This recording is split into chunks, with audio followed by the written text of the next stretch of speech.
Hey everyone, Blaze here. Welcome to my anime license wish list video. So this is the idea of this video is I'm going to be talking about 30 anime that are currently not available to buy on Blu-ray or DVD, at least not currently in print anyway. And these are titles that I'd like to get. I have sort of curated the list a little bit, so this isn't just like a straight here's all these anime, be it well known or very obscure that I would just love to get. Now I've sort of curated a little bit whereby I split it up into three sections where we've got stuff I think is kind of likely, stuff that, just using a little bit of knowledge of what's come out before and how and why it's come out. These are titles that are like not guaranteed by any means, but titles that may be a little bit more expected.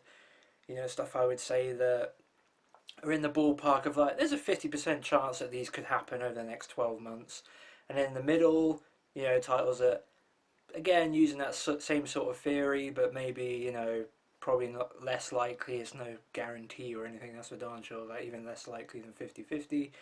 And then the last 10 are just stuff that I'm kind of just throwing out there as stuff I would like. To be honest, this list was about 70 titles and could have been more. That was just a rough draft. So yeah, if you really like this video, I'll be quite happy to do another one later on where I just dive into a bunch more anime that you currently can't buy, but I'll get the chance to talk about, and maybe you'll enjoy that as well. So yeah, if you like this video, tell me, and obviously I'll see if I can get around to doing that video as well.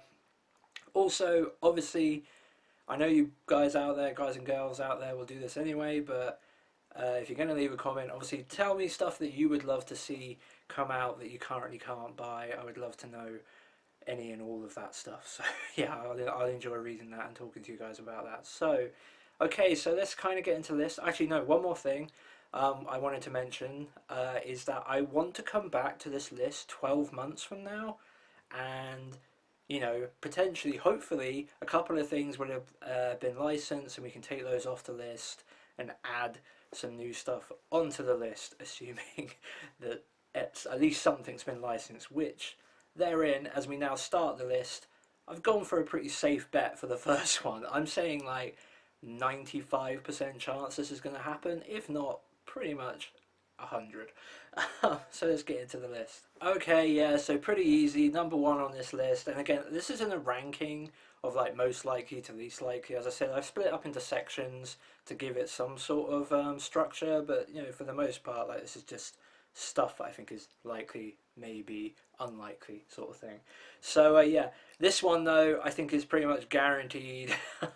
Lupin the Third: Farewell to Nostradamus. It's the fourth Lupin the Third movie from 19. I've got my a laptop down here that I'm going to refer to get some of the more important information as I talk. But yeah, it came out in 1995, so yeah, the fourth Lupin the Third movie. Currently, Discotek have given us all of the other movies, or at least a lot of them. So we've got obviously Mystery of Marmo just recently, Casa Cagliostro, Legend of the Gold of Babylon. Those are the first three, and then we recently got announced at the last Discotek panel, Lupin the Third: Dead or Alive, which is obviously, or not obviously, but I have mentioned it before. That was pretty much my number one Lupin thing I wanted. It's like my favourite Lupin entry of the 90s, if you will, and the stuff that Funimation did with their dubs.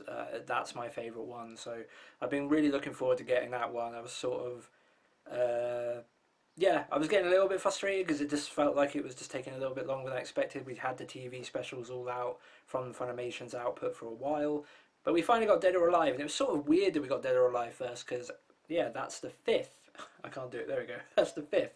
But now, hopefully, well not now I guess, this is my wish list, but hopefully and pretty much expectedly over the next 12 months I would expect to get Farewell to Nostradamus as well.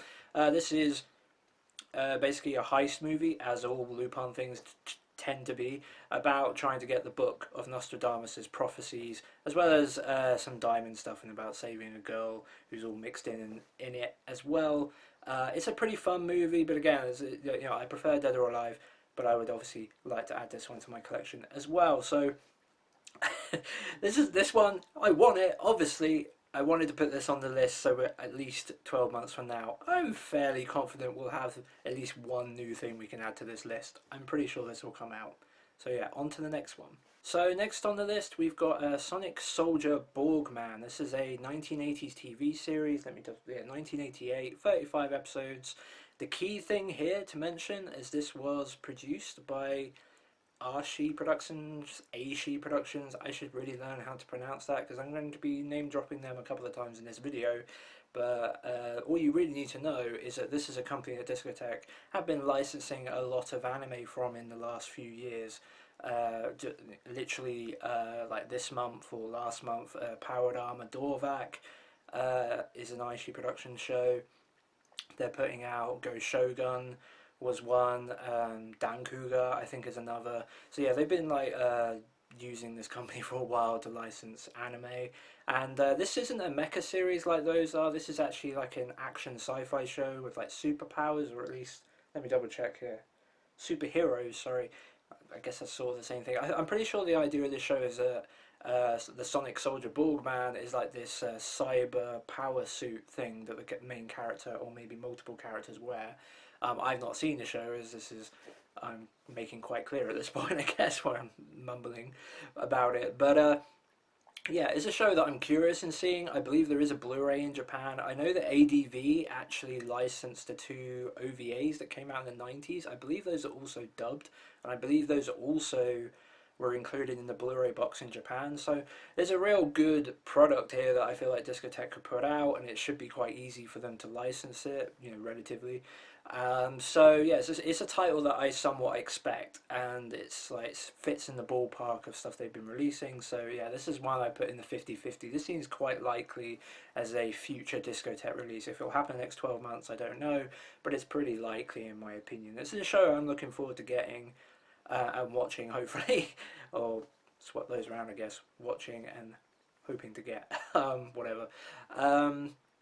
There is a fan sub translation out there for this show at the moment, but I'm pretty sure it's like broken English. It's not very good. I think they're like basically, I don't think this is the term that's really used very much anymore, but like Hong Kong subs, like this is not like very bad subs basically. So yeah, Sonic Soldier Baldwin. Hope to get a brand new script for it, obviously, and hope to get that series on Blu-ray, which would be cool. And yeah, I wouldn't be surprised if that happens relatively soon. So yeah, Sonic Soldier Baldwin. On to the next one. Okay, so number 3 on my list is a TMS Entertainment title from the mid-90s. Obviously, Discotek have licensed a bunch of properties from TMS Entertainment over the years. So my pick, after going through their titles and trying to figure out which one I think is more likely than others, I decided to land on Saint Tail. This is a 1995 series that recently got a Blu-ray in Japan. It's a magical girl series about a young girl who attends a Catholic school in Japan by day, and then by night, by order of one of the nuns, she goes out and steals items as the Phantom Thief Saint Tail.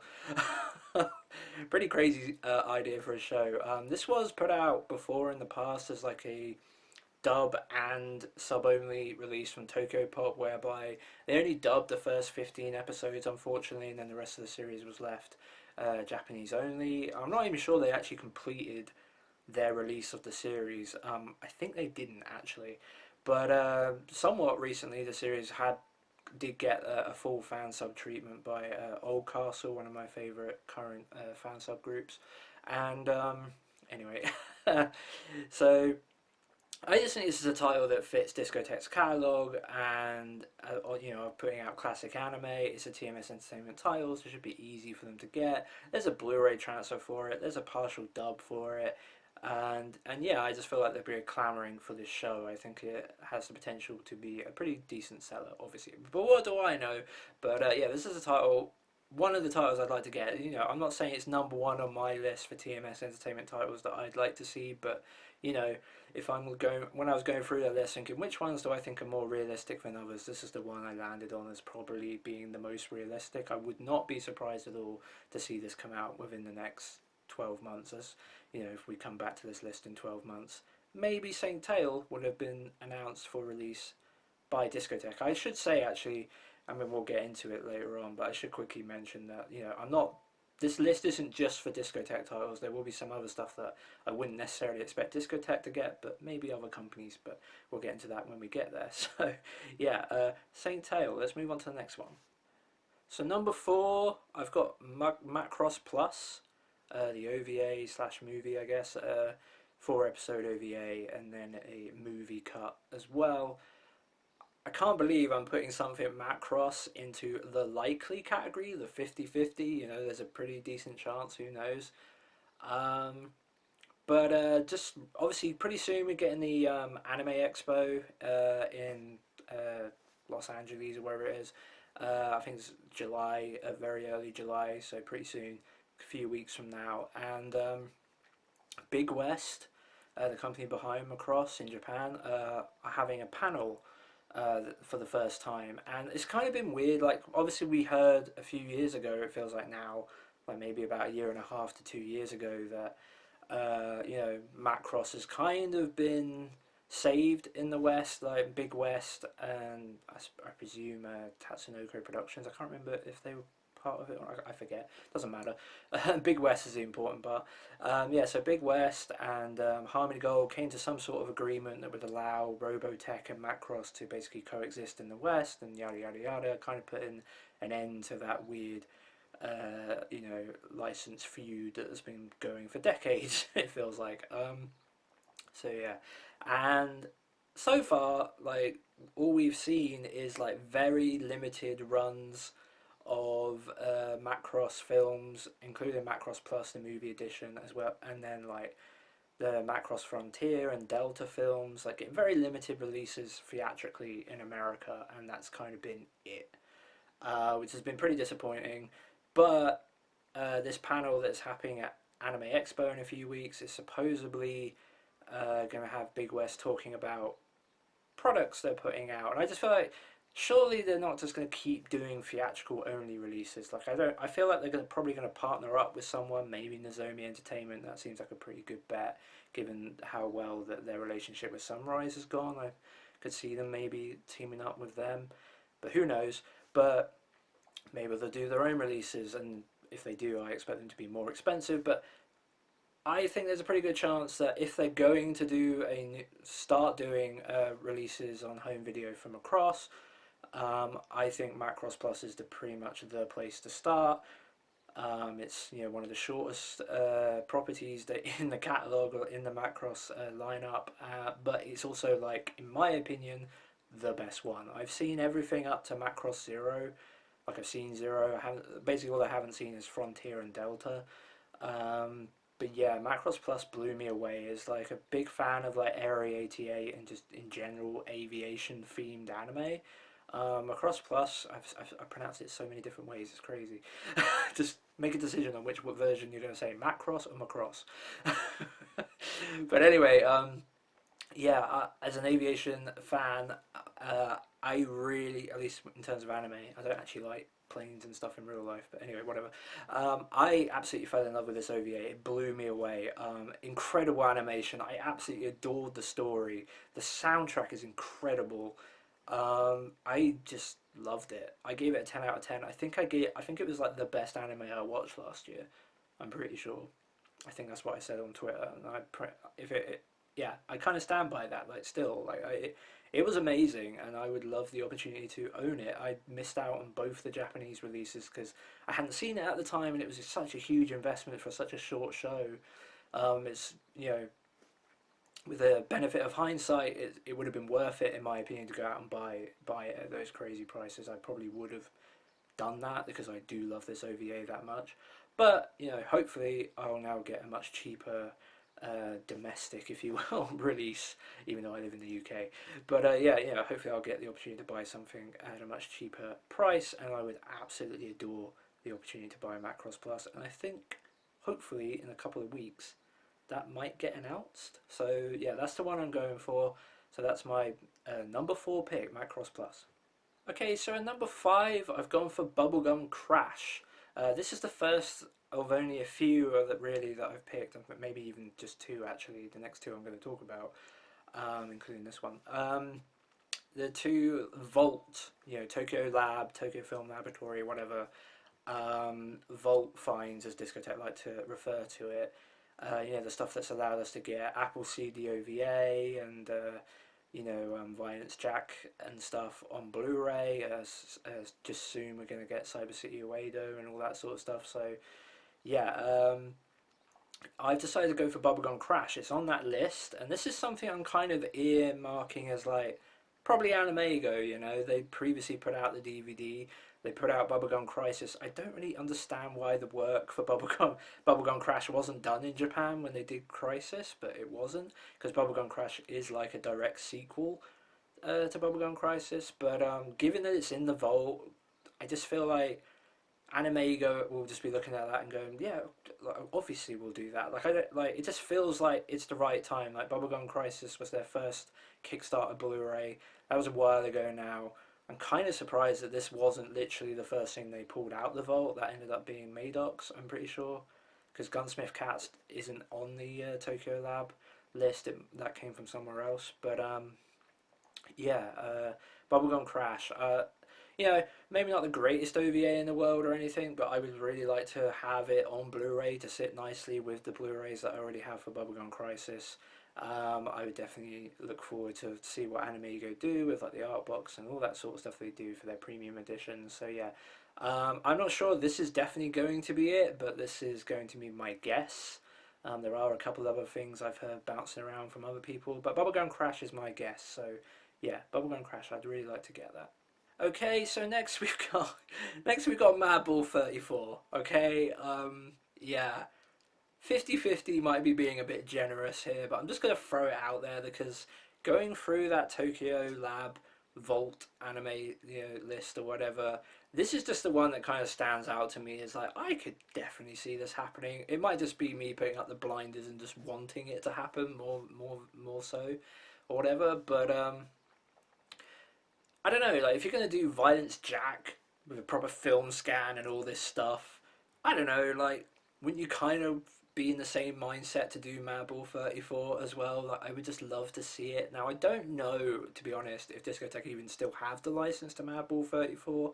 I'm guessing kind of not. It probably would be easy for them to renegotiate it because it wasn't that well. I suppose it was almost a decade now, but I'm sure they could renegotiate it. The DVD. Why I say this is because the DVD's been out of print for a while, a couple of years now, I think. But I don't know. I would just really like the opportunity to have Madball 34 of all things on Blu-ray. A thing I would never expect to even be possible, but it's on that list as being, film developed at Tokyo Film Lab or Tokyo Lab. So it's just technically in the vault. If it's actually in there or not, I don't know.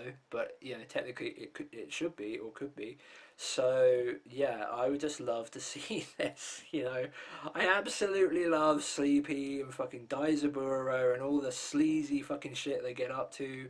There's this crazy, I think it's like a fake precinct or however you refer to it in like New York that they work for, and yeah, it's kind of weird actually. Like the big burly guy with the shotgun and all that is called. It's supposed to be referred to as Madball, like that's supposed to be his nickname, but everyone in the OVA calls him Sleepy, which is kind of weird. At least in the dub. I don't think I've ever watched this in Japanese. I almost don't know why you would. Like the voice actor they got.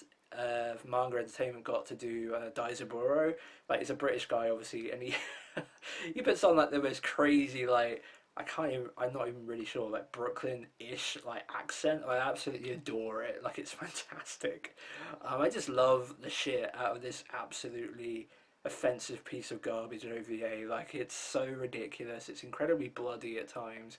Lots of like really questionable content, like sexual content and all that stuff. It's a real mess, but man, I love it. And at some point, Sleepy has literally got multiple hand grenades tied to his pubes, and he's because he was going undercover, and he's like ripping them off in anger and in pain as he chucks them and stuff.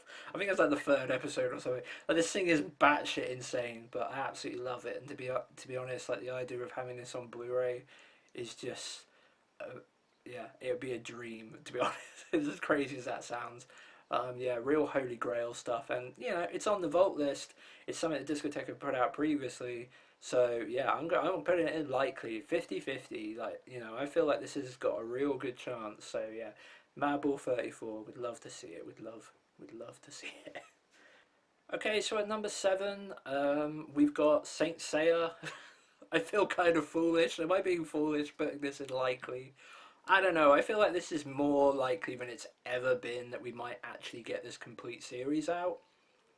Obviously, this series was streaming on Netflix not too long ago, although apparently it is no longer is, but it had a complete English dub, funded by Toei and I think partly the Japanese government or something crazy. Um, and yeah, but it was all recorded, as far as I'm aware, at Sentai's voice acting studio or whatever studio they use. I don't know if they actually own it or not, but whatever. Yeah, it was basically done by Sentai, if you will, the dub. So I don't know, like Sentai are effectively, you know, the Phoenix ADV, if you will. Like that's basically the company they are, and ADV previously put out Saint Seiya. I just feel like this matches. You know, it just makes sense to me.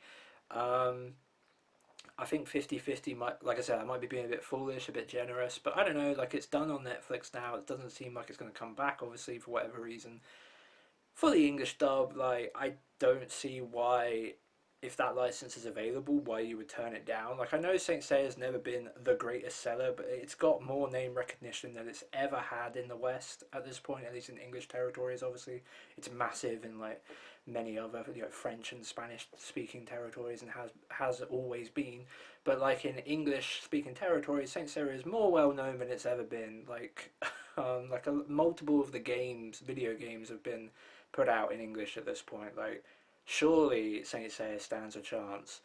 And when the dub has already been funded and paid for, like to be able to put it out with like a dual audio release, I'm sure just makes it even more enticing if you're the, you know, the publisher behind it, if you will, like the people putting out the Blu-ray. And then yeah, it just fits Sentai. I'm not saying it will go to Sentai, but pretty likely. I could see them doing like a Gatchaman type release for this, like they did for their Gatchaman complete set, where you just get a slip box and some Blu-ray cases inside, maybe a mini art book or something. But that might be a bit, a bit over the top. I don't know, but I would just really like the opportunity. Unfortunately, the series was upscaled in Japan. If Sentai do it, and I expect that to be the company, obviously, I wouldn't be surprised if they put it out with that upscale that was done in Japan.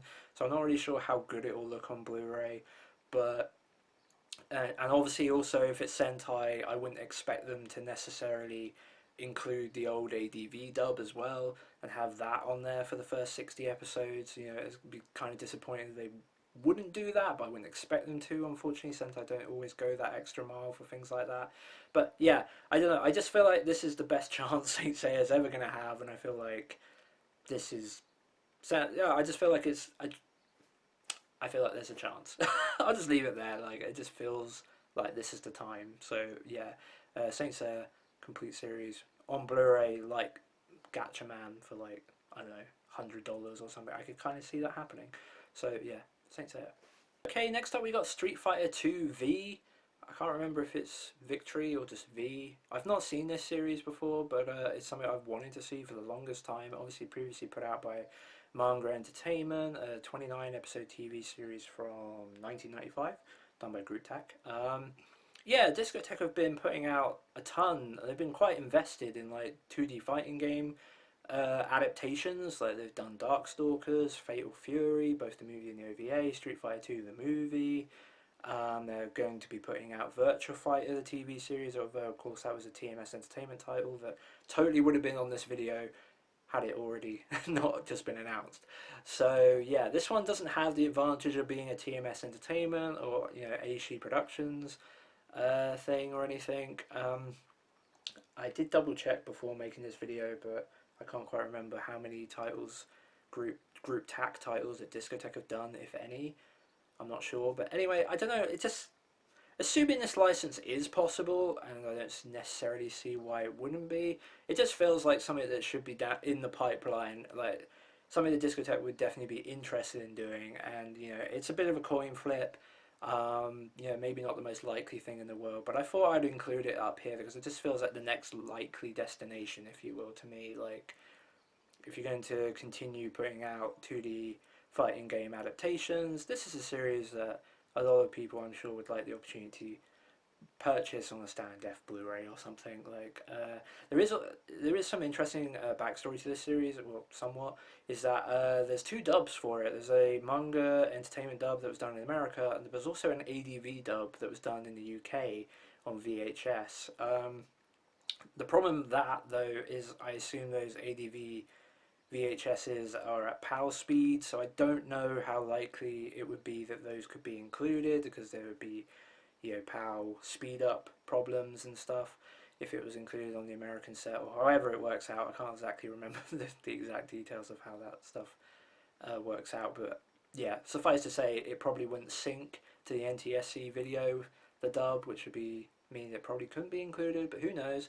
It'd be kind of cool to have a complete TV series with two different English dubs, but yeah, regardless, this is something that I think is somewhat likely, and I would certainly buy it if it came out. I keep putting off buying the manga entertainment DVD set for this. It's literally the only thing I think I need to complete my 2D adaptation, that fighting game adaptation, like anime.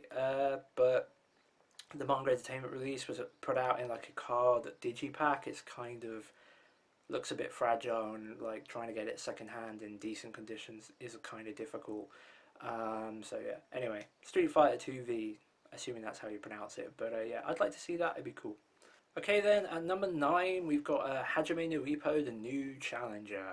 I just want to like wish this into reality, if you will. Okay, but when Discotek put out the first series of Hajime no Ippo, they know that we all want the sequels as well. Like they know this, and as such, like I'm kind of like feeling like that work's being done. It's either already been done or it's being done.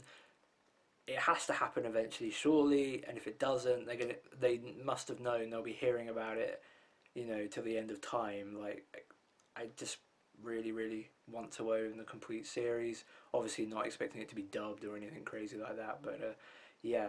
The interesting thing about New Challenger, this is obviously the 26 episode TV series that came out in 2009. Obviously, I want Rising as well, but we'll just go with New Challenger for now since that's the next entry, the sequel to the original. The interesting thing about this series is that it was broadcast in HD, or at least 720p. The fan sub version out there looks pretty decent in HD, but it was only ever released on DVD, so far as I'm aware. Last time I checked, it only ever has come out on DVD in Japan. So I don't know if that's going to be a stumbling block, like if it will be a upscale sort of thing from Discotek or standard def on Blu-ray, which would be kind of weird after upscaling the original series. I'm not really sure how that's going to pan out, assuming this happens. But regardless, if we get it, I don't really care, I guess. It's like just having it, I don't really mind, but obviously I would prefer it to be in HD, but if it's not, it's not. I don't know, but I'd be interested to see how that pans out, but if we get it at all, that's all that honestly really matters. That's the be-all and end-all of it, really. So yeah, Fighting Spirit, new challenger, Hajime no Ippo, new challenger. Hopefully getting that 50-50. Let's hope. Okay, at number 10 is House of Five Leaves. Now, I do actually already own this series via the NIS America Premium Edition. Unfortunately, it was DVD only. Now, the series, once again, like Hajime no Ippo, was broadcast in high definition. I think there's a Blu-ray in Japan. I'm kind of just guessing there. Like, I'm not sure. But obviously, some NIS America titles are now, those licenses are starting to lapse, and we've seen Discotek pick up a couple of them so far. Brave 10 being one. The most recent one was Fuse Memoirs of a Huntress the film. And yeah, I'm pretty sure House of Five Leaves is out of print from NIS America. Like obviously the premium edition is, but I think the standard DVD version is as well, and has been for a while. It did get a release in America, sorry, not America, oh it did, but obviously, Australia and the UK on DVD as well. Obviously based on a manga by Natsume Ono, who I just really love her character designs and her general style of stories. Like some other anime that have been adapted from her manga, Ristorante Paradiso, which I really liked. well, I liked, I should say. It's pretty good. It was kind of like not a storyline for me, I suppose, in some ways, but I liked it. And then also Aka 13 as well, and maybe something else. Maybe I can't remember. Probably not actually. But anyway, House of Five Leaves recently started streaming on Retro Crush, so that's the thing that makes me feel like the license has obviously lapsed and has been picked up in a different way. Obviously, Retro Crush isn't part of like Discotek family, if you will. Like a lot of their titles are on their streaming, but I'm not really sure what the connection is. There does seem to be some connection, but it's not like a straight up, this is Discotek streaming service or anything.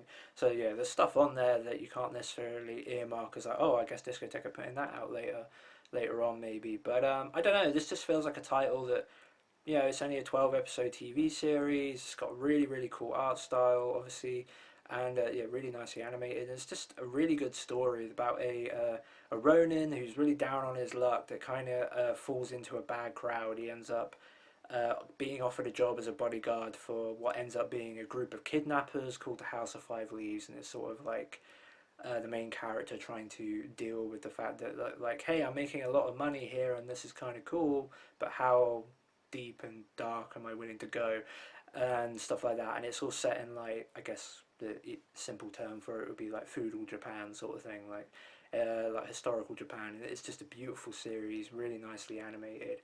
Uh, yeah, and I'd really like the opportunity to have this show on Blu-ray. I'd be curious even like I'm really shooting for the stars here, but I'm really curious to see this series even maybe get a dub.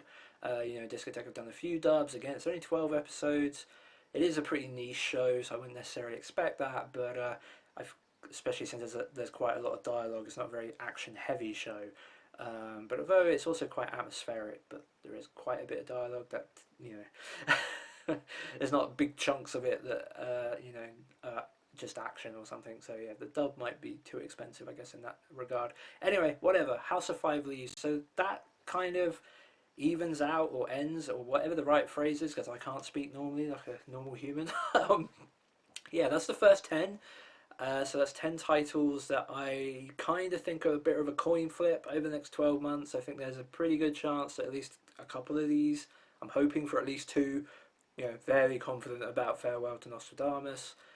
The rest, who knows? Mabel 34, Bubblegum Crash, I feel like maybe, I don't know. But yeah, Macross Plus as well, I feel. Yeah, but they're all quite likely, that's why I may put them in the top 10. Whatever, so yeah, that's the first 10. Now I'm going to move into the middle part where these are maybes, sort of stuff that I think are kind of, there's a chance, but who knows, sort of thing. So yeah, let's go on to those. Okay, so next on the list, number 11, is a film from 1987, a relatively short film, 50 minutes long, one of those compilation type films in the same regard as like Robot Carnival and Memories.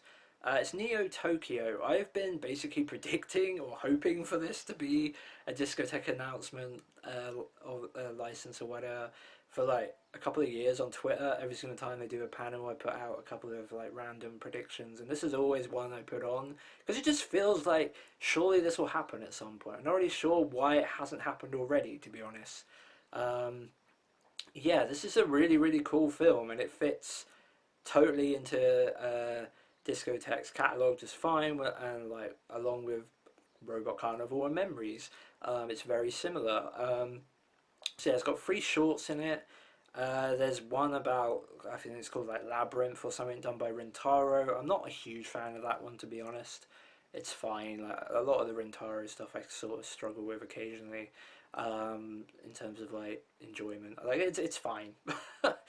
But the two other parts are what really draw me to this and why I want to get it on Blu-ray and stuff, is Running Man, which is done by Yoshiaki Kawajiri, which is like this kind of weird, like super futuristic and dark, super futuristic. That's a weird phrase. This futuristic, like destruction derby. I can't think of the right phrase right now, or like the right way of describing it. There's some really good comparisons I could make, but none of them come to mind. But like set in a really dark future, and yeah, it's just super amazingly animated. There's a lot of superlatives coming out here. Super, super. Yeah, I really, really like that part, that portion of Neo Tokyo. Obviously, Yoshiaki Kawajiri, one of my favorite directors. I would really like the opportunity to own this set, pretty much on that short, if you will, alone. But then there's the last one, which I can't remember the name. Order to Stop Construction, which is done by Otomo, Katsuhiro Otomo, and that one's quite long, but it's really, really cool. So quick edit there. I went on Anime News Network to look up a plot summary for the last short. It's one sentence, and I figured it's better than me mumbling trying to figure out how to describe it. A snooty salaryman is sent by his bosses to the jungle to stop a completely automated construction job and spends several days there arguing with the robots. It's really, really cool, and again, the animation's amazing. Neo Tokyo has obviously come out before. There's a dub for it. It was done by ADV, or at least the DVD came out by ADV. I'm not sure they did the dub or not, but anyway. But that DVD is ridiculously expensive. It's like the most, if not close to the most expensive ADV DVD release on the second-hand market. Obviously, very long out of print. Um, but yeah, I've never decided to go and like try and buy that DVD because I've just been under the expectation for numerous years, as I've mentioned on Twitter and stuff, that it's gonna come out from Discotheque surely at some point. Still waiting on it, but yeah, that's definitely pretty high on my list. Very close to, I would have put this in the likely category if only because I just feel like it's something that will happen eventually. But I've been saying that for 2 years and it still hasn't, so I decided to put it in this middle section. But yeah, at number 11, pretty close to being in the top 10 to be honest. But yeah, Neo Tokyo would love the opportunity to buy that. Okay, so at number 12, I've got another TMS Entertainment title, Nobody's Boy Remy. This is a, wait a minute, 1977 TV series, directed by Osamu Dezaki, 51 episode series. This has actually come out before. In the West, it was released by a company whose name I can't even remember. They were so obscure. They put out like half a Cat's Eye, all of August on DVD, and all of this, but it's like it was super weird. It was like in about 2008 or something, around that time, maybe a little bit earlier, where they were like putting out box sets with like, I think you buy like the box set for all the discs to go in, but you'd only get one disc, and then you'd have to like either they would mail them to you as and when they were done, or you'd be buying them one at a time, the discs to go in the box set or something. It was super weird, like very obscure. So yeah, I don't have any of those releases. Most people don't. They're very rare and obscure. But yeah, fortunately, Cat's Eye obviously and August were both rescued over time. This series still hasn't been. One of the things that sort of like made me unsure about whether to pick this one was because it's based on a novel, and I just feel like there are a lot of anime that are based on Western like literature and stuff, and obviously the copyright kind of gets a bit different when you're talking about releasing it in places like America and that. For those properties, although a lot of those stories are in the public domain, but some of them aren't. Like for example, things like Lensman has difficulty being released in the West and things like that. It was presumed for a long time that was the issue with Future Boy Conan. I'm not sure exactly what resolved that issue, but yeah, I'm pretty sure that was supposedly the issue, or the rumor was because it's based on a novel, and yeah, that caused issues in terms of the anime coming out in the West. Just extra payments needed to be made and things like that, and maybe that just didn't make it cost effective. I don't really know. I'm just a guy here on YouTube. I don't really know. I'm guessing, but obviously this has come out before, so there's part of me that feels like it seems a bit more likely. I know it's been made available in France on Blu-ray, so yeah, it just seems more likely to me. So I decided to pick this one. I had like a toss up between this and like Aim for the Ace and Treasure Island, other classic 70s TMS Entertainment titles, but this is the one I landed on for this video. This is my pick of the ones I kind of hope might happen relatively soon, and it's also out of those three maybe the one I'm most curious in seeing. Maybe. I know it's probably the highest rated of the three, so yeah. Nobody's Boy Remy, one of those shows I've heard about for a long time but haven't got around to watching myself. Obviously, like I said, or I think I mentioned, it's directed by Osamu Dezaki. Presumably it's got beautiful animation and the like. And yeah, I hope to eventually get the opportunity to buy it. and hopefully that might happen in the relatively near future. So yeah, that's my next TMS entertainment pick. So yeah, Nobody's Boy Remy. My 13th pick is H2. This is a baseball anime from the mid-90s, so yeah, this is... I might be being a little bit biased here. I'm obsessed with baseball anime. I've kind of come to the conclusion that it might be my favorite genre of anime. Yeah, I used to be quietly obsessed. I don't think I'm quietly obsessed anymore. Like I'm quite obsessed about baseball anime. This is one of the few that I feel like has a chance of coming out because yeah, I was going through the Aishi Productions list, and this is on the list. This is one of the ones. This is a baseball series that they did in the mid 90s, and it's based on Mitsuru. I'm pretty sure Adachi, basically the god of baseball manga in Japan. Um, yeah, and there's a couple of other advantages. Obviously, like I said, it's like an Aishi production show. It recently got a HD scan that was on Netflix in Japan, so it's available for Blu-ray, presumably, and it looks pretty good. I have seen this show before as well. It was fan subbed, and it's pretty much I think it's the only Adachi baseball series like anime that I've watched so far, which is kind of crazy given the amount I have watched. I haven't really dived much into the Adachi stuff yet, despite him being effectively the god of baseball manga, if you will. But yeah, because like basically pretty much every manga this guy creates, he manages to cram baseball into it. A lot of his stories are about like drama and general slice of life, and just the theme of those shows, or his books, I guess, the mangas, is that that's what they're kind of about, but and just like with general relationships and stuff. But like the characters are always, playing baseball. They're normally high school students playing baseball, or that's always the backdrop to everything is baseball, baseball, baseball, for the most part. And yeah, I love him for that. And I like that his works are really good and popular because many of them have been adapted into anime. I wanted to pick Touch for this list, but I felt like it was less likely. I guess it's more famous for sure, but the fact that H2 was an Aishi Productions show, and obviously Discotheque have that really good relationship with Aishi Productions, they've licensed a lot of stuff from them recently. Obviously, I already picked Sonic Soldier Borgman as one I think is quite likely. This one is probably not very likely. I could probably put this in the bottom 10 to be honest. But I don't know, maybe I'm being a bit presumptuous. Like there's definitely other titles I might expect ahead of this one, but I wanted to pick this one. It's my list. I wanted to pick this one because this is the one I really want. So yeah, it's a pretty good series. Not like overly amazing. I think I gave it 8 out of 10, 4 stars on Anime Planet, 8 out of 10 on my anime list. I enjoyed it a lot. Yeah, just a really good series. Yeah, H2. I think that's how you say it. I'm not really sure. I can't remember. I don't think they refer to H2. I'm not even sure why it's called that, to be honest. I can't quite recall. It's been a while, but yeah, I'd really like the chance to own this series on Blu-ray of all things. Probably not very likely. I don't know. It's a sports anime from the mid '90s. Don't know how desperate Discotheque are to delve into that, but they put out a few sports anime, and yeah, I fucking love the chance to have this one on my shelf. Just any and all baseball anime, frankly, I'm quite open to watching and owning, and yeah, I'd like the chance to have this one.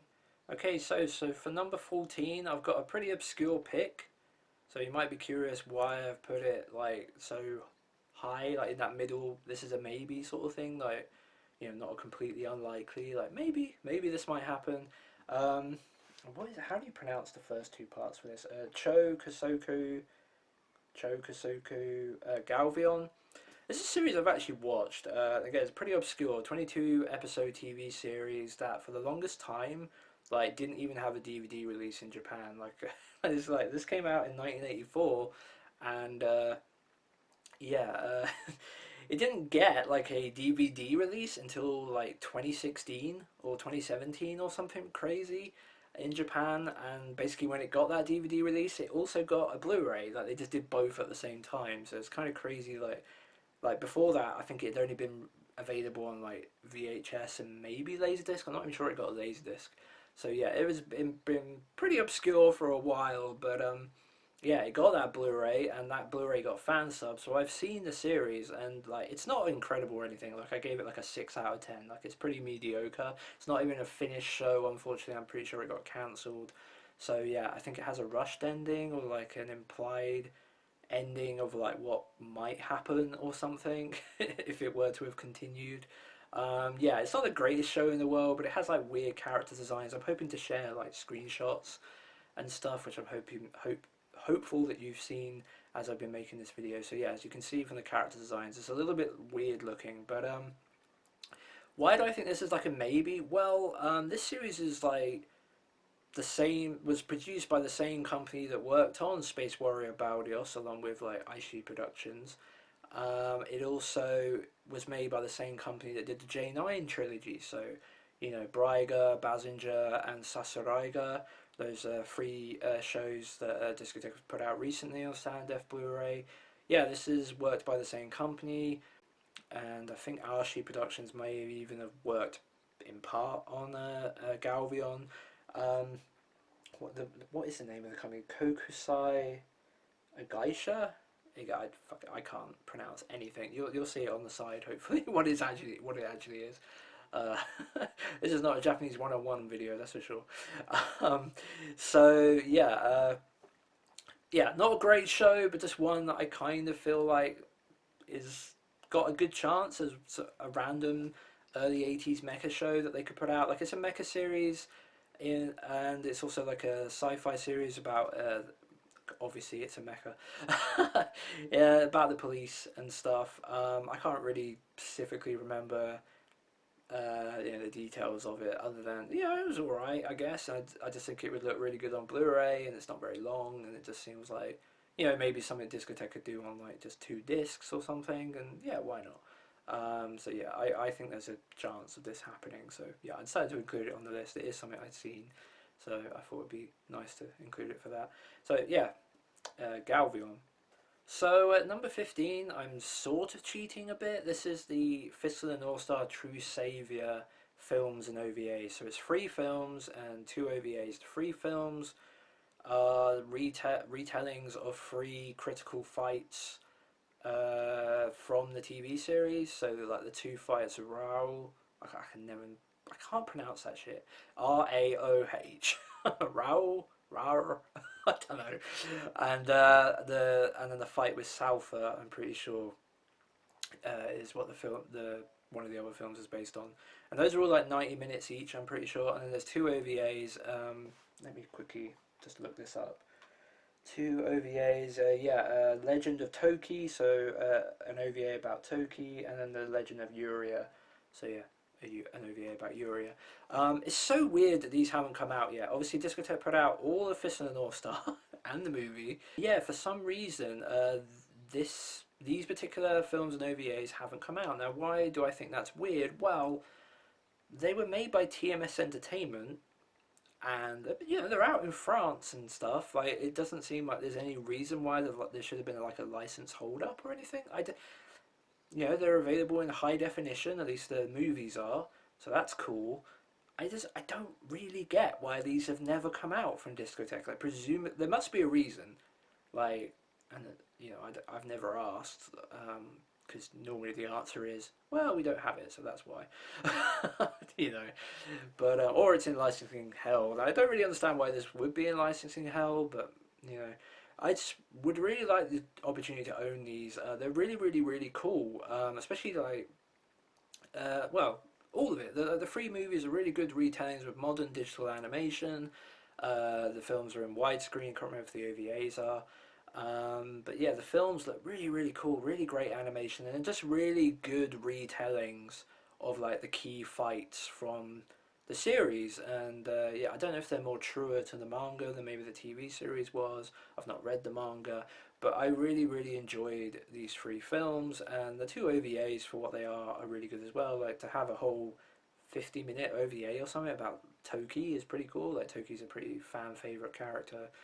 So yeah, it's just something that I don't really understand why it hasn't happened already. I'm not really sure if it were to happen how I would like it to happen, i.e., do they do the 3 films separately and maybe 2 OVAs together, or do they do a box set? I'd be leaning towards a box set, but I don't know. If they were to dub the movies or something crazy, like then I would, be happy to buy them separately. But if not, then maybe a box set would be cooler. But yeah, like I said, they've been out in France. I'm not sure if they're out in other territories outside of Japan, but presumably the license is out there and gettable. So, and yeah, it's TMS Entertainment, so just got a great relationship with them. So yeah, I don't really know what the hold up is. Um, yeah, but I would like to own them. So yeah, Fist of North Star True Savior films. Something I would have expected to happen a long time ago, but yeah. So we're at number 16. I dread to think how long this video is, but we're at number 16. So we're on the second half now. Panzer World Goliath. I think that's how you pronounce it. This is a Sunrise TV series from 1984. Only two core, 25 episodes of I believe there's also a 3 episode OVA. This got a Blu-ray release in Japan. There were a couple of samurai shows I could have picked. Like stuff like Heavy Metal Hellgame is a show I'd really like to get, but I decided to land on this one, mainly because it's not directed by Tomino, and I haven't necessarily got on with Tomino shows very well. He doesn't have his fingerprints on this one, so I'm hoping to potentially enjoy this one more. And if and when I get around to watching it, hopefully buy a Blu-ray, but if not, buy it via the fan subs. But yeah, Panzer World Goliath. So this is like a fantasy mecha series, which is kind of cool. So like a couple of kids are like exploring some caves, and they come across like this legendary like iron giant thing, and with like a beam of light that one of the kids is like presumably the boy. I think it's a boy and a girl, and like it's the freaking 80s, so I guess the boy lands in the giant robot, and and he ends up piloting this mystical robot with no skill. And how does he do that? Oh, I don't know, mystery.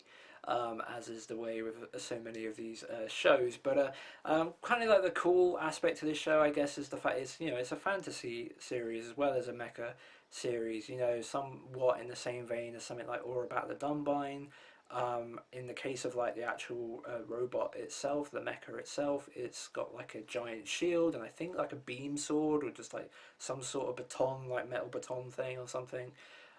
So yeah, fights in a slightly different way to the traditional way of having a gun and stuff, as you see in most mecha shows. So in giant robot shows. So yeah, I just still feel like this is a really cool show, and yeah, it's got a Blu-ray transfer.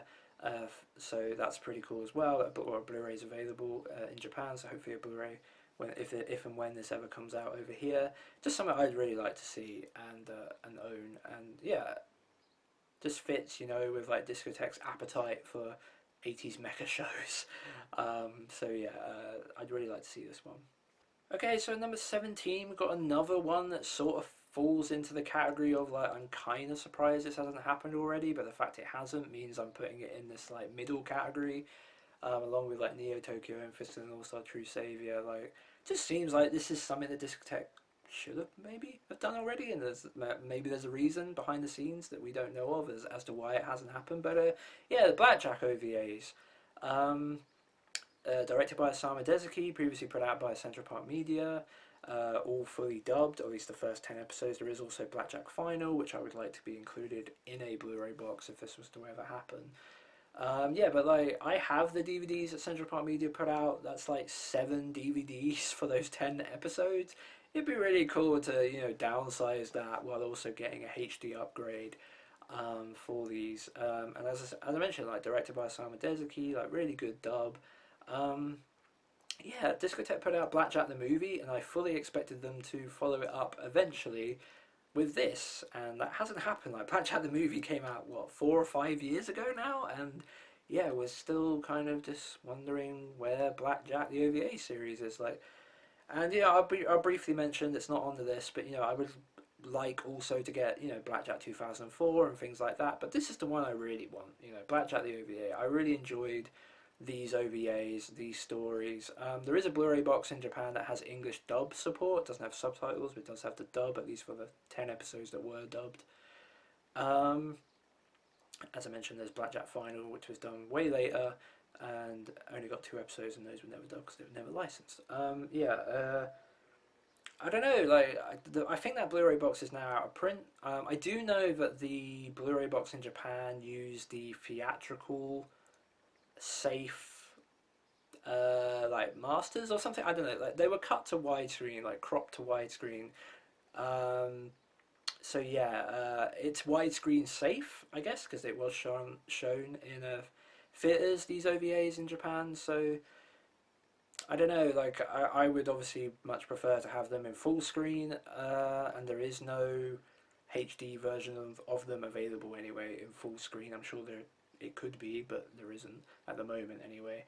But yeah, I just really like to own these on Blu-ray, and if it is in cropped widescreen, then sort of so be it. I suppose like they are theatrically safe, if you will, widescreen safe. So you know, it's not the ideal thing, but it's better than nothing. And yeah, I'd really like to get these. Obviously, they're really, really good. Produced by Tezuka Productions, directed by Dezuki. Really good dubs.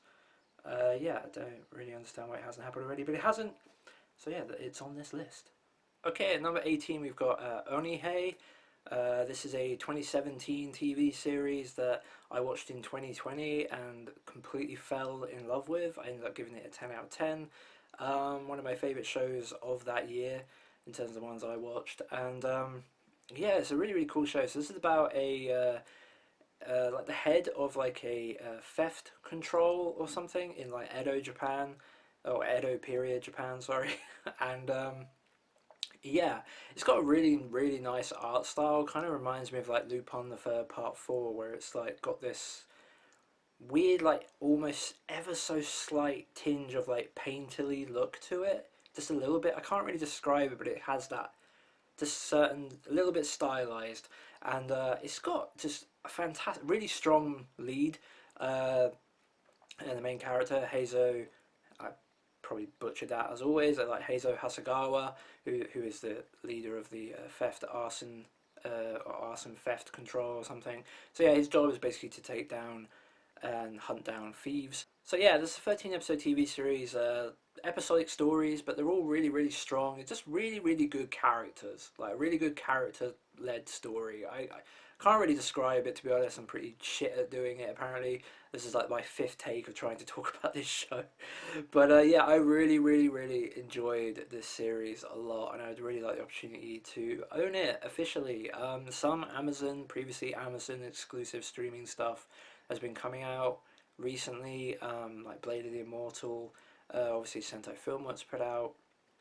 Not really sure what's going on with Onihei and how likely it will be that it'll ever get released from someone in the near future. I mean, it has that English dub.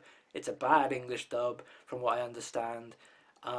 Maybe of like Asian English origin sort of thing, unfortunately. But so yeah, but I don't really mind because I probably watch this in Japanese exclusively anyway because that's how I first watched it, and it's set in Edo period Japan anyway. So you know, and it's really, really good. Not everyone thinks it's like one of the greatest shows ever, like I do. I gave it a 10 out of 10, and I'm pretty sure I already mentioned. So yeah, not everyone feels that strongly about it, but I do, and it's on my list as a result of that. It's a show that I really enjoyed, like really, really cool stuff. If you like historical Japan type shows, this one should be very much on your to watch list if you haven't seen it already. It's a really, really strong series in my opinion. So yeah, Onihei would love the opportunity to have that. So following on, in terms of like sort of bias, again, it's my list. Who cares? Discotheque have been doing these sort of limited releases recently of like basically Crunchyroll shows, as far as I can understand it, like shows that aren't likely to get a Blu-ray release from anyone else, including Crunchyroll, I guess at this point, now that they're merged with Funimation. So yeah, they've been doing these releases like Homes of Kyoto, which is like just about to come out, and Aho Girl or something, and things like that. They're starting to do these sort of more niche shows and give them limited print runs. And one I would really like to see, I don't think it's that likely to be honest. That's why it's at the like lower end. But like if I was to pick a show that's currently streaming on Crunchyroll that I'd love to see get this sort of limited release treatment, because I don't think it would get released otherwise. That is Guruzeni Money Pitch, as you've probably already seen. Yeah, I really, really enjoyed this show. Guess what? It's about baseball. Well, it's kind of about baseball. It's about Bonda, who's a professional baseball player, um, who is obsessed with basically the financial side of baseball and the amount of money that players make, because as a professional athlete, you know, your time in the shop window, if you will, your time as a professional athlete is limited. You know, time is against everyone. At some point, you know, in your mid to early to mid 30s, you're likely to be, you know, put on, well, you're likely to have retired. So it's all about trying to make as much money as possible while you can. And yeah, the main character Bonda is obsessed with following the wages of all the other professional baseball players. He knows like all of them inside out, how much money they're earning per year, what their contracts are, and etc. etc. And he's like a relief pitcher. And basically, when he comes onto the mound to pitch, if he's coming up against a batsman that makes less money than him, he feels much more confident and more likely to strike him out, as opposed to, you know, a batsman who perhaps makes way more money than him, and as a result, you know, he'll often flounder under the pressure somewhat.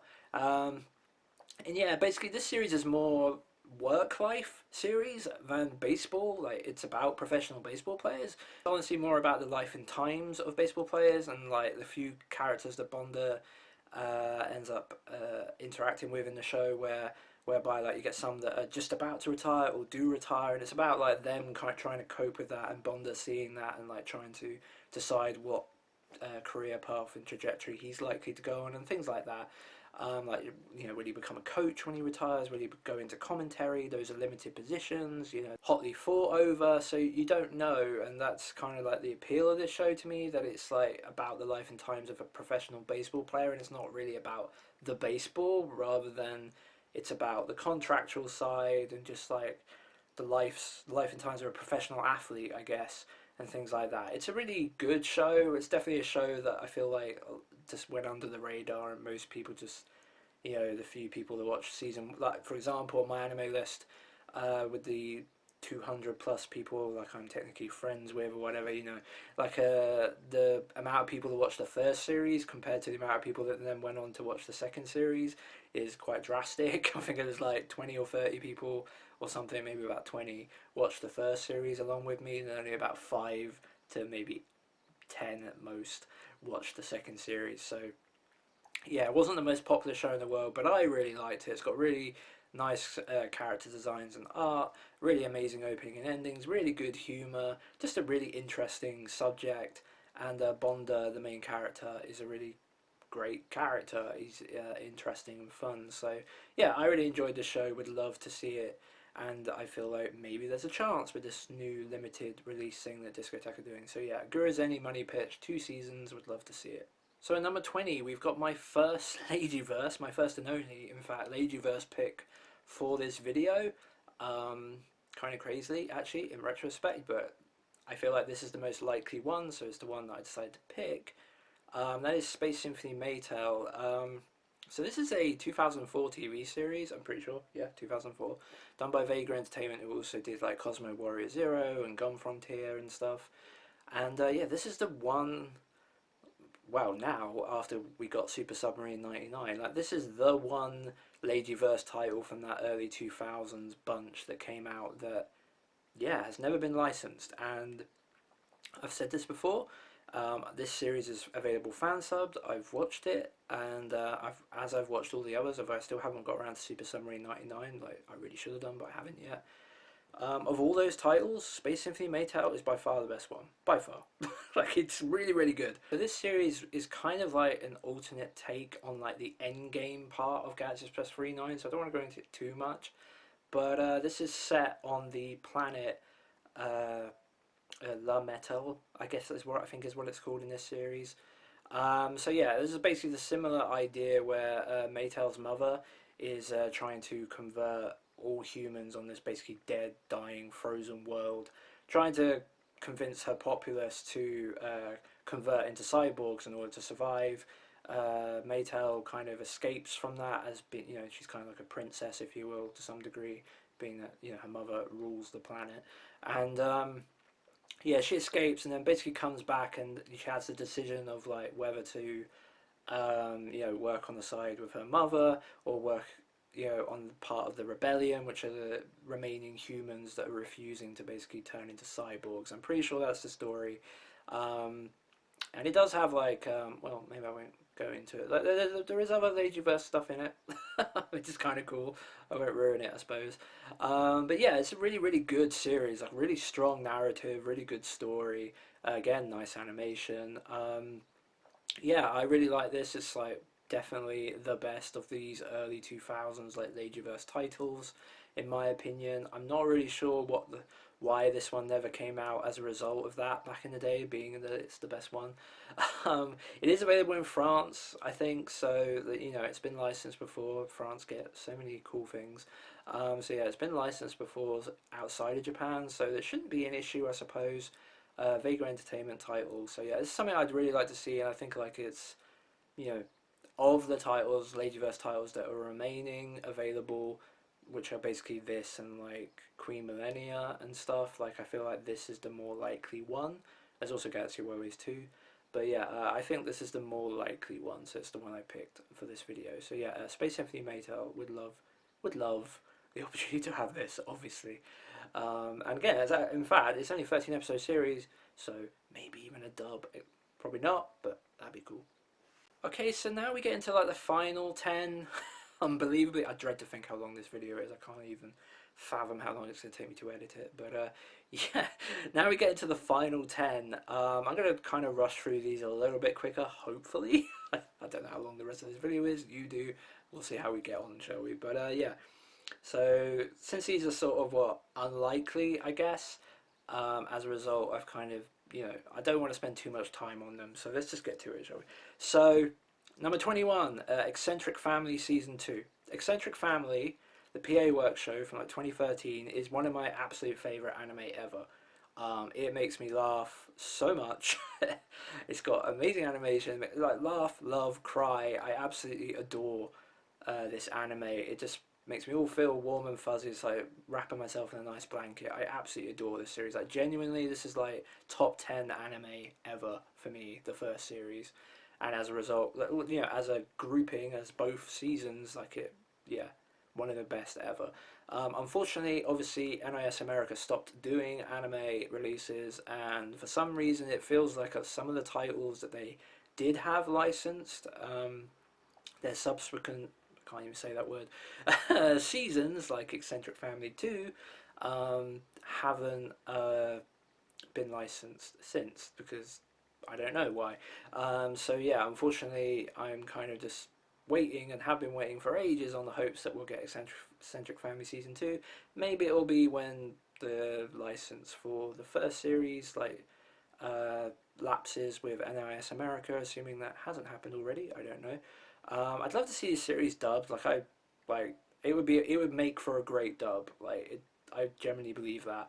I think there's a real good dub there to be made for this show, but if that never happens, it never happens. But yeah, this is a great show and just something that people need to see, and I really want to own season 2 because it's one of my favourite ever anime. So yeah, Central Family season 2. So at number 22, we're following on in exactly the same vein. Another series that I absolutely love that NIS were putting out, and then you know they ceased to put out anime, and as a result, we didn't get the subsequent 2 seasons that have come out since season 4. And that is, yeah, so season 5 of Natsume's Book of Friends, and I guess season 6 as well. But yeah, would really, really like to see this. Really would like to own this. Just a beautiful series, like one of the best, like Iyashike, like series you'll see, like really fantastic supernaturals. Like the stories in this show are absolutely beautiful, wonderful, wonderful show.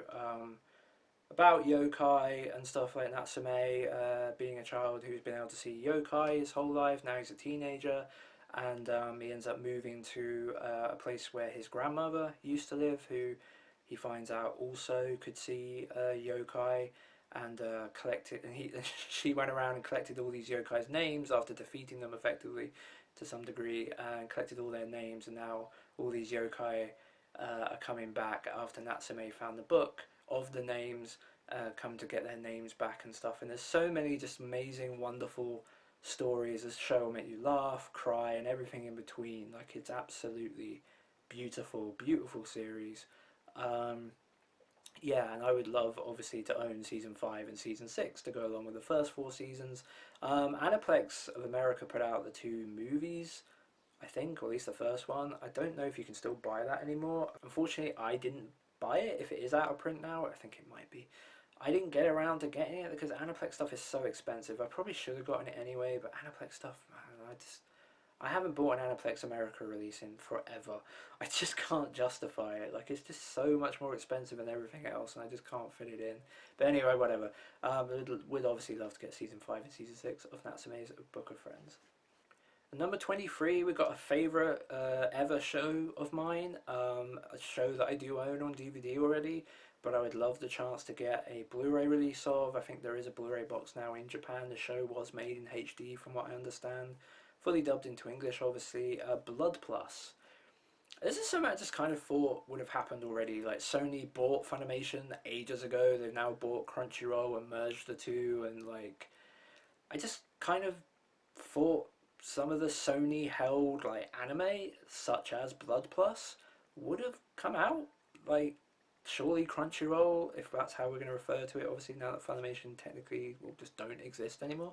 Like, surely Crunchyroll have access to Blood Plus. Sony literally own it. There's no reason why they couldn't put it out. And like, this 50 episode TV series with a Hans Zimmer soundtrack, believe it or not, produced by Production IG, is absolutely incredible. Like, I generally love this show. Like, I know not everyone thinks it's 10 out of 10, and that's fair enough. But this is a superb action series, suspense series, supernatural series. I really, really enjoyed this show a lot. It kind of sort of fluffs the ending a little. Well, not the actual, like the very last few moments of this show, like the very last scene is beautiful in my opinion, and really like tragic and like an emotional scene. But like the actual ending, like, kind of fluffs it a little bit. It's a little bit crazy, but I don't mind. It's a really, really great show and something I would love to get. I mean, I just love, I've mentioned it before, like, I really love Saya and a fucking massive sword slicing down all these vampire demon things, and this is like the best version of that, of the three that we've had, which is obviously a short movie, the Blood Sea thing, which was like a bit weird, not bad, but a bit weird. But yeah, Blood Plus is just incredible. I really, really enjoy it. It's one of the top series for me of like the early 2000s and or mid 2000s. 2005 is when it came out. Yeah, I really, really enjoyed this show, and I would like the opportunity to have it complete on the shelf on Blu-ray. And it's something that just needs to come out again, because like the old DVD releases are, one, very hard to find and out of print, and have been for close to a decade, it feels like. And also the DVDs that came out before, like the packaging they came in, like the cases are like degrading or something weird, like the plastic, which is causing damage to the discs, so the discs don't read. Like, I had to repurchase a couple of the discs because they did do some volumes for the show, but not all of it, before doing the box set. So I picked up a couple of the early discs again, and then I had to make DVD-R backups basically of all the others, and then I threw away those old plastic cases and replaced them with new ones. But yeah, some of my old discs just don't play anymore. Like, I don't think they're damaged beyond repair or anything. If I went and got them like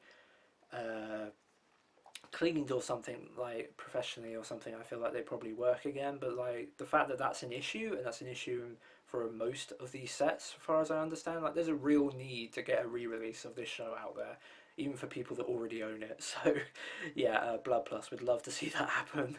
Kind of an emergency going on with that one, so yeah, sooner rather than later, please.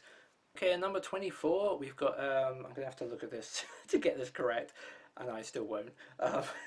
Sakigake Otoko Juku. Sakigake Otoko Juku. Yeah, this is a 34 episode TV series done by Toei in the mid 80s or late 80s, 1988. There is 34 episodes plus a like 30-minute movie or something. Yeah, based on the Shonen Jump property. I really liked this show. Well, I shouldn't say really liked it. What did I give it? I gave it 7. Like, I enjoyed it. It's not actually finished, unfortunately. It kind of like fizzles out towards the end. It's a bit rushed. But yeah, this series is freaking crazy. Like, it's kind of like Fist of the North Star in terms of like the body proportions of the characters and stuff, and it's just crazy. So it's about a bunch of students that get expelled from the normal high schools, and they all get shipped off to this academy at Tokujuku, I'll just quickly, like, Tokujuku, a private school for juvenile delinquents that were previously expelled from normal schools. At this school, Japanese chivalry is taught through the feudal and military fundamentals. Similar to an action film, the classes are overwhelmed by violence. Only those who survive it become true men. So yeah, this thing's this thing's kind of like pretty comedic. It is actually like an action like comedy sort of thing. Um, Really fun animation in it as well, and just create like it's absolute insanity what these characters end up going through, like stuff that would kill anyone in the real world. I remember specifically there was like a punishment that goes on where they have to like sit in like literally boiling oil or something for ages, and they're just like sitting there, just sweat beads going down and all this. So it's all about like trying to be as manly and as big and muscly as possible. It's absolutely absurd, but it's a lot of fun. You might have you might have interacted with this show before, even if you didn't necessarily realize.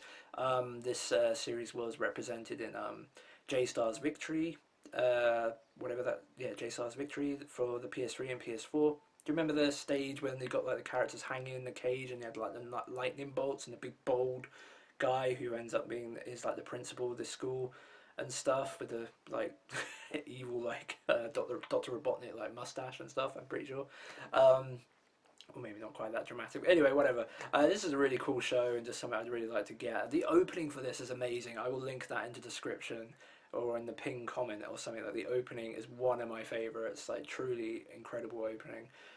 Yeah, I'd like the opportunity to own this. I don't know how likely it is. I don't think there's a Blu-ray in Japan. Quite happy with a standard def Blu-ray for this one. Just yeah, it would be great to have this on the shelf. Yeah. At number 25, we're almost there. At number 25, we've got Nadame Cantabile. I used to call this Cantabile forever. I feel like in my heart it'll always be called that. But apparently it's pronounced Cantabile.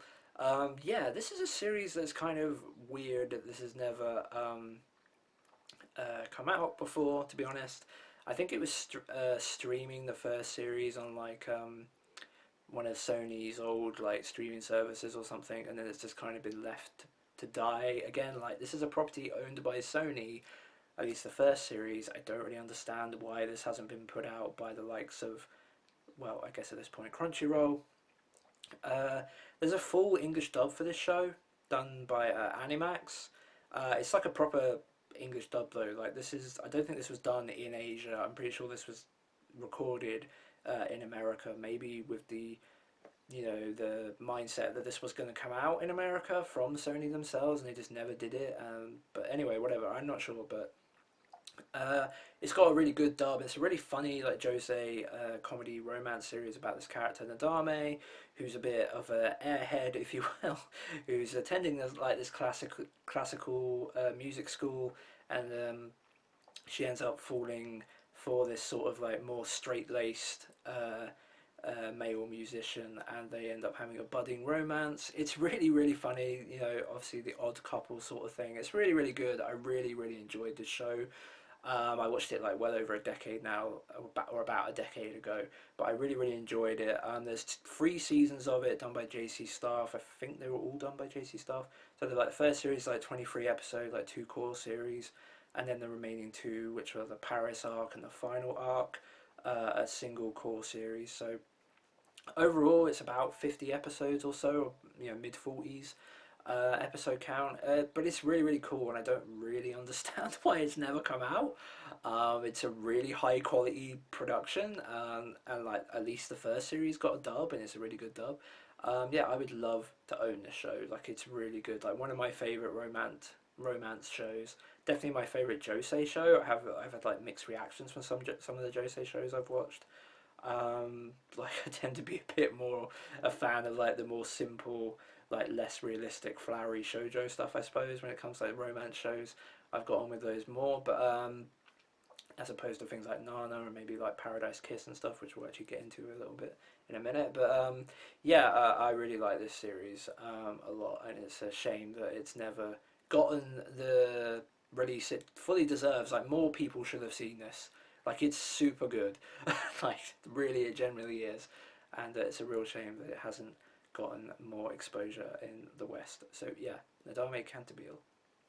So at number 26, we've got, speaking of Nana and Paradise Kiss, we've got Paradise Kiss's prequel, didn't you know? Yeah, Gokinjo Monogatari. This is a 50 episode TV series done by Toei in 1995.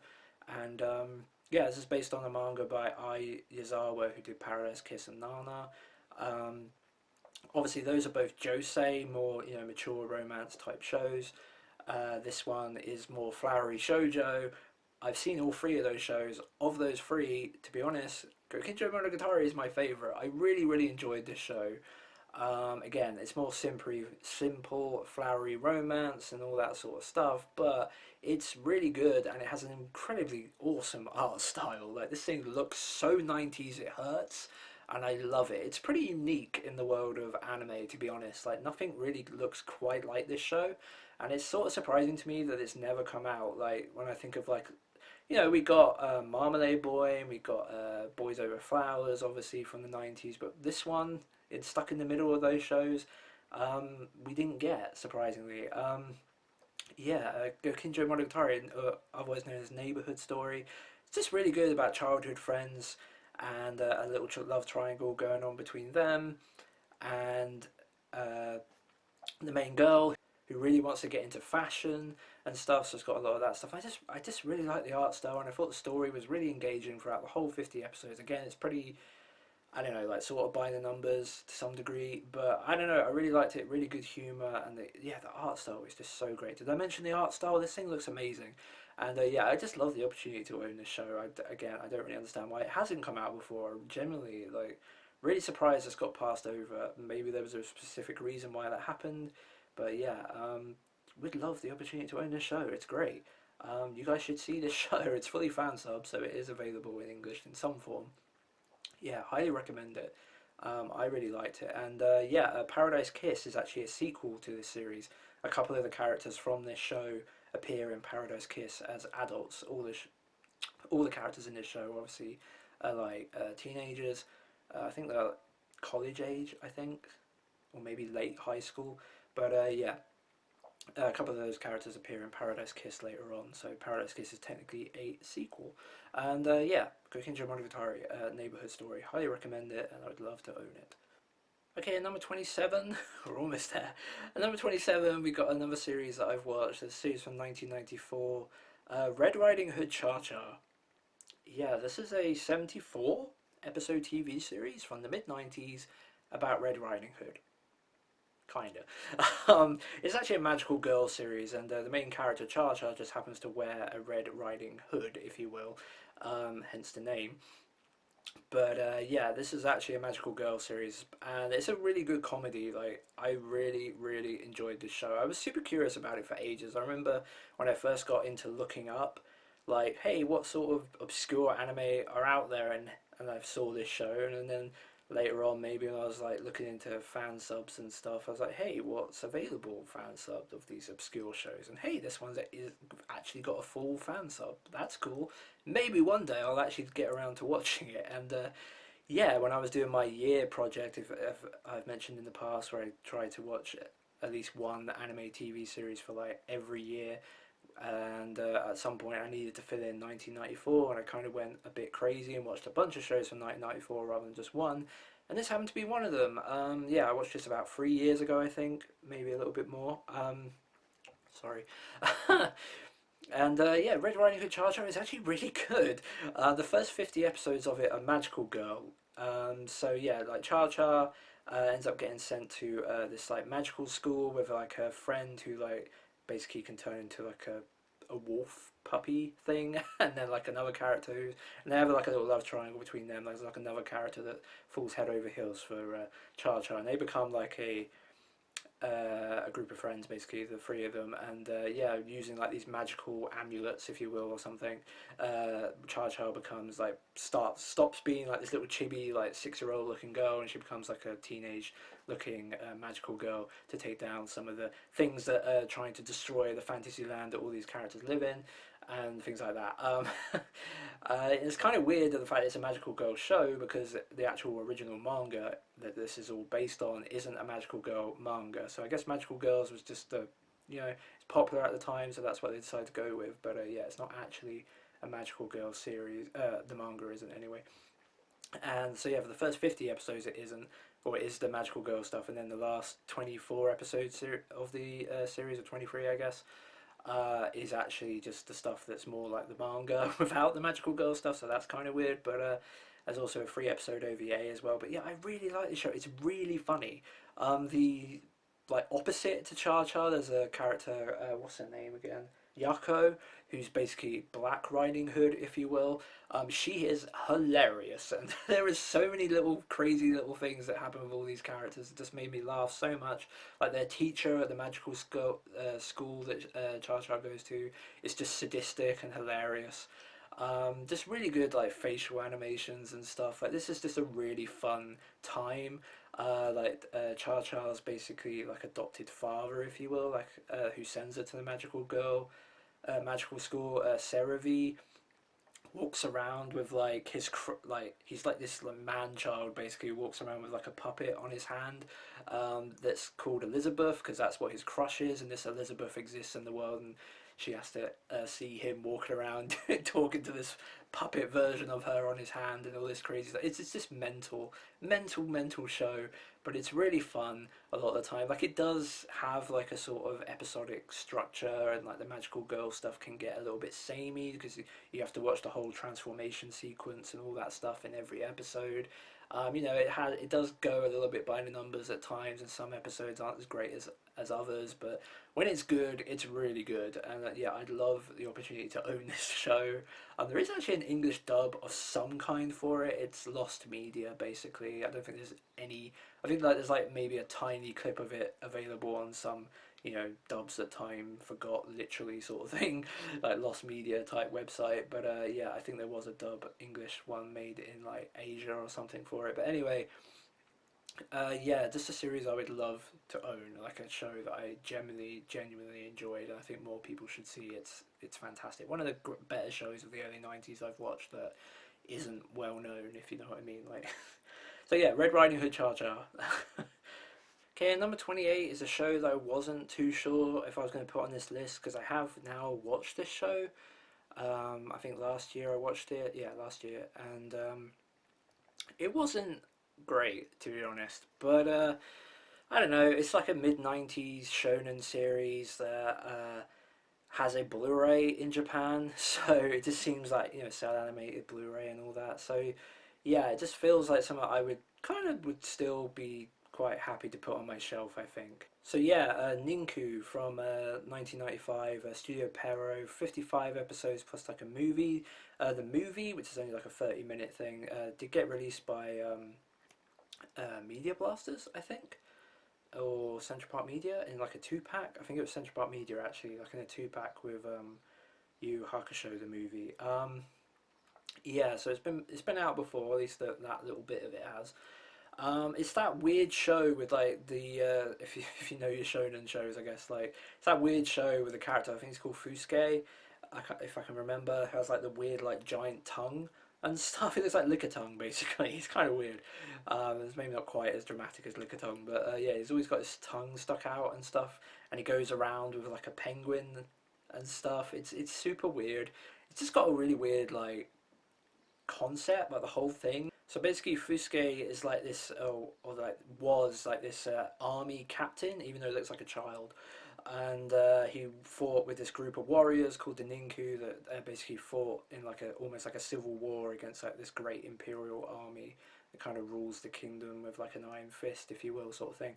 And like yeah, they almost won but didn't, and then they got like separated and sort of thing, and Fusuke is kind of on his own with like his penguin buddy, and he's basically searching for his mother, who I think got like kidnapped or something by the Imperial Army or something to that degree. And as he goes on his journey, he ends up meeting all these other kind of like weird and zany characters who are quite strong.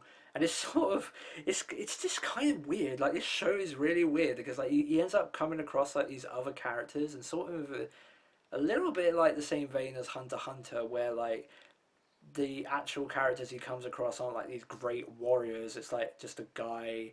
There's a guy who's like a really thin sumo wrestler. like this really like tomboy type girl who's like really feisty, and then just like this dude who in like a freaking, you know, wife beater vest sort of freaking thing or something. Like it's like freaking stupid, really. And honestly, the show isn't that great. Like I got pretty tired with it when I watched it, but I had to watch it once it finally got fully fan sub. But this show had never been fan subbed before the Blu-ray came out in Japan, and then the group that had been translating it took a really long time, but they eventually did do the full translation. I'm very thankful for that. Solzen subs, I think they were called, or are called. And yeah, so the second those subs were done, pretty much, I thought, you know what, I'm just gonna watch this show. Like it's finally available in English, and I've been curious about it forever. I'm gonna watch it, and I did. And ultimately, it wasn't the most amazing thing ever, but it's still a mid '90s shonen series that is available on Blu-ray in Japan. So there's a HD transfer. It'd be really cool to get that out in English, you know, subtitle only. But yeah, it'd be really cool. I really like the opening for this series. I'll link that in the pinned comment as well, since I mentioned it. So yeah, yeah, Ninku. That's my number 28 pick. So penultimately, I can't believe we're here, but penultimately we've made it to number 29, Hikaru no Go. So yeah, this is a early 2000s, what did I say, 2001 Studio Pero show, which was also what Ninku was Pero. Yeah, early 2000s Studio Pero show about the board game Go. You know, the one with the little black tiles. It's not really tiles, are they? Whatever, little stones, like sort of thing. Anyway, so yeah, this is what the show is literally about. It's like 75, yeah, 75 episodes. Viz Media previously tried to put this out on DVD, and they got pretty far. I think they did like 10 volumes or something. So I think you can get like the first 50 episodes on DVD, but unfortunately they never finished that DVD release. But crucially, they did finish the dub, kind of like Monster sort of thing. Like, so yeah, all 75 episodes of the TV series part of this franchise are dubbed, and you know, like the original manga this is based on, the artist for the manga, not the author of the story, but the artist is the same guy that did Death Note. So it's got that connection going for it as well. It is sort of like a niche show for sure, but it has like a little cult following in the West. I've seen like it is a show that quite a few people have watched.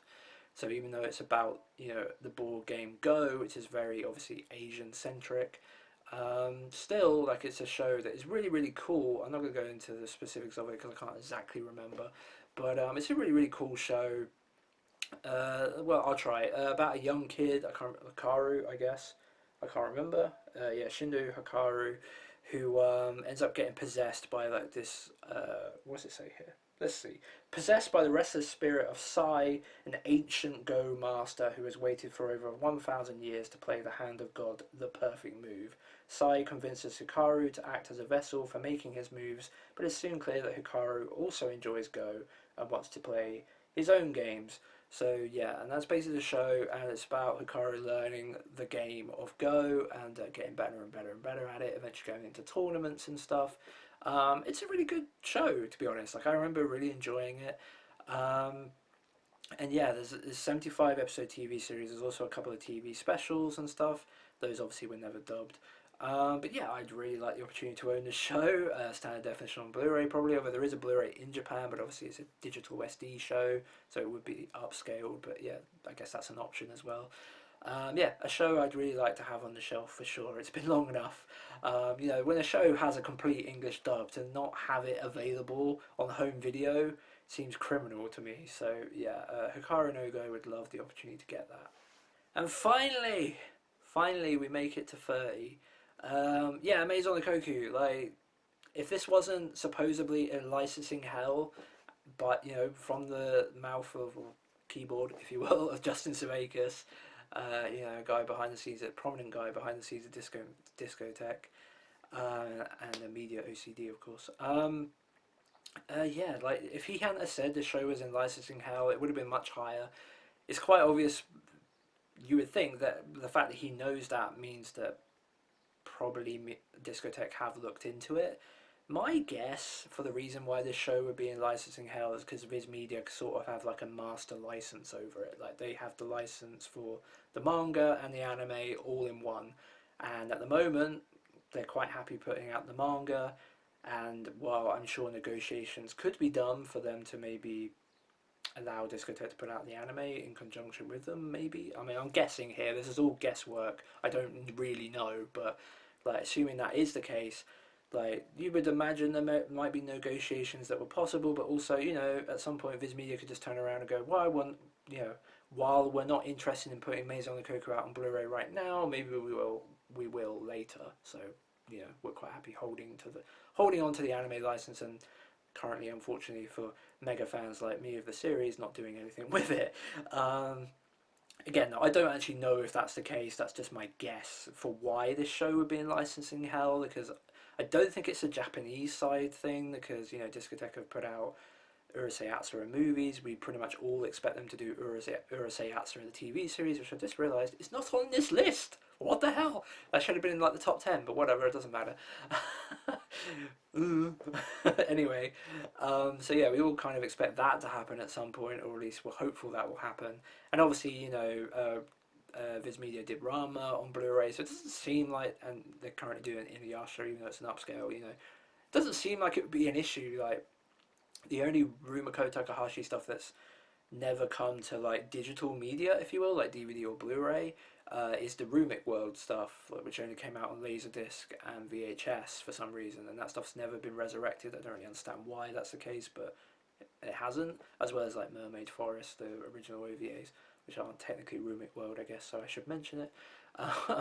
I mean, there is other stuff. There is other Takahashi stuff as well, but like, in terms of like the main stuff that you know about, that stuff has all come out. So yeah, anyway, whatever. So I don't really understand why there would be licensing issues unless it's something along the lines of what I said for Maison Koku and Viz Media with a master license of some kind. Whatever it is, I don't know. But obviously, I would love the opportunity to own this show on Blu-ray. It's one of my absolute favourite series. The Blu-ray transfer in Japan is beautiful. It got exactly the same treatment that Urusei Yatsura and Ranma got.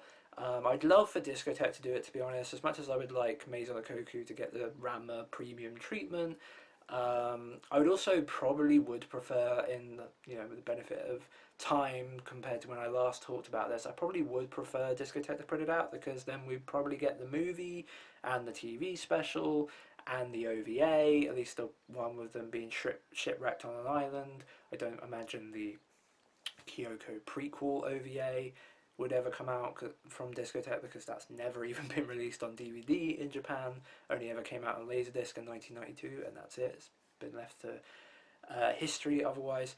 It's pretty good OVA. It is fan subbed, you can find it.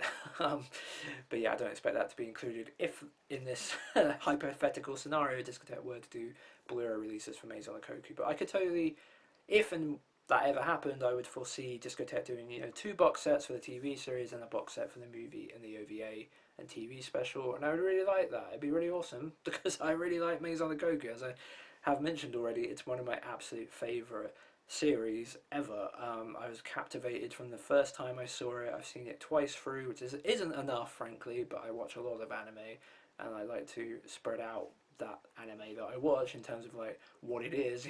There's so many new adventures and discovery anime to go on that I don't always go back to my favourites as often as others, which is a shame, but it's just the way things are, I guess.